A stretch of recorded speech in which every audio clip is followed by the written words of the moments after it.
এই বছরের শিবরাত্রি তোমরা কে কে করলে? আমি কিন্তু করেছিলাম এবারের পুজো।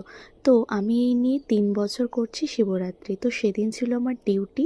তো কী কী করেছিলাম সেটা তো আগের ব্লগে শেয়ার করেইছি। তো এবার পুজোর সময় কী কী করলাম সেটাই এই ভিডিওতে শেয়ার করব। তো দেখতেই পেলে আমি ফ্রেশ হয়ে স্নান করে শাড়ি পরে একদম রেডি হয়ে গেছি। তারপর ফল ফুল কেটে গুছিয়ে নিয়েছি এবং এখন করিয়ে নিচ্ছি শিবের স্নান। এবং তার জন্য আমি দুধ, মধু, ঘি এইসব ব্যবহার করেছি। অ্যাকচুয়ালি যা যা লাগে তোমরা যারা পুজো করো তারা তো জানোই।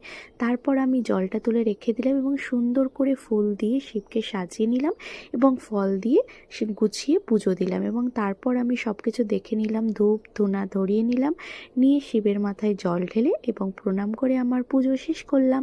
তো এইভাবেই আমি আমার শিবরাত্রি পালন করলাম। তোমরা কিভাবে পালন করেছো সেটা কিন্তু কমেন্ট করে অবশ্যই জানিও। তো কেমন লাগলো ভিডিওটা সেটা কিন্তু অবশ্যই জানিও। তো আজকের মতন বাই।